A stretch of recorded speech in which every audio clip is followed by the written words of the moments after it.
Now I want to begin giving you an example of how to optimize your content in order to rank for all of these new concepts, AEO, GEO, LLM SEO. It's possible you're still getting used to all the terminology and the concepts may be flowing into one another, like they're a little confusing. So in this video, I made a little spreadsheet to help you contrast and understand the differences between them to solidify the concepts, so that with the very next video, when we start to look at how to actually make your content on your website different in order to prepare your content so that it can get used by these different ways AI can use your content, this will just help you solidify where each one fits in this ecosystem. So let's start from the top. AEO, Answer Engine Optimization. Column B, you can quickly see that you're focusing on Google search, Bing search, and the various voice assistants. Now, going to column C, what's the purpose?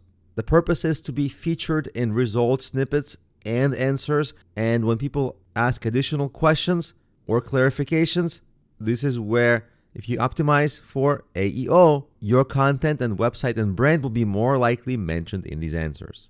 And if we move over to column D, the key strategy for how to actually accomplish this. So you would want to create FAQ style content or more FAQ pages on your website. And even if you don't do the FAQ style content, what you want is content that's answer based formatted. Instead of a heading like XYZ, the answer might be, what is the best XYZ, or how to do XYZ? And you can accomplish that in the subheadings of your pages.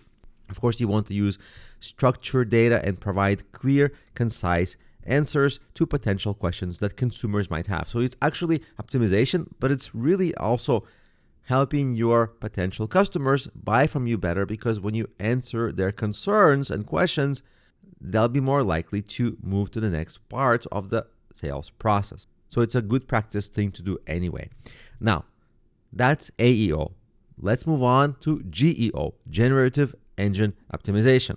And of course, generative, degenerative. This joke is probably getting old now. I won't use it too much, I promise. So if we move over to column B, what platforms you are targeting. Here you're targeting platforms like ChatGPT, other AI tools like Perplexity, and the Google's AI assistant.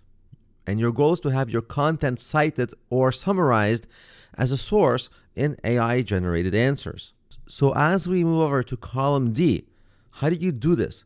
In addition to writing FAQ-style content and answer-based content, you want to write semantically rich content that gives a lot of background and adds unique value for the subject matter. And it should be structured well so that AIs can more easily understand exactly what you're addressing, what you're explaining, so that they can use it in elaborate content and conversations they have with users. Now, moving on to LLM SEO, which stands for Large Language Model SEO. This is where you're targeting the AI models, like, again, repeating here, ChatGPT also, but also other AI engines. And what you want to do is to increase the chance that your content is learned from and referenced and recommended. And as you might be seeing, there is obviously overlap. The purpose here is very, very similar, or at least highly overlapping with GEO, Generative Engine Optimization, and LLM SEO. Yes, it's highly overlapping. But what I want to point your attention to, the difference, is that it's richer content. Because look, the key strategy here is to focus on your own authority and portray yourself as an expert. You also want to have fact density and reference density and make your content the most potentially referenced for the AI. So when AI decides, what's the best content on this topic to learn from so that I can give the best answers to consumers? Oh, it's that content that has all the research and the expert is writing it, and they wrote an incredible article and they explored the subject matter from different angles, and it's just the richest content and has the best depth of coverage. That's the content it will use Of course, it will use a mixture of content and websites, but yours will be much more likely to be one of the ones it uses. Hence, it might reference your brand.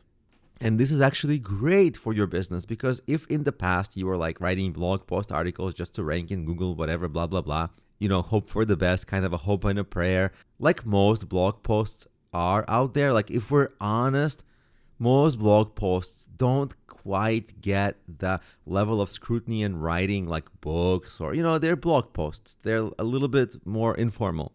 But what if you change that approach and write as though you want to be the number one source on the subject matter? Really write something amazing.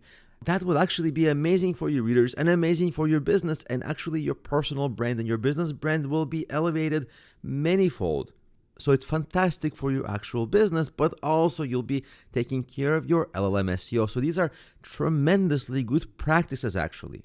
Even if they weren't SEO tactics, they would actually be usability tactics, because they'd help your consumers engage with your business more. So hopefully this explanation clarifies the difference between AEO, GEO, LLM SEO, and if ever you're confused, which I admit it's very confusing, you can always reference this so that it's all in one place, compared side by side, and you can dispel any future confusion within seconds.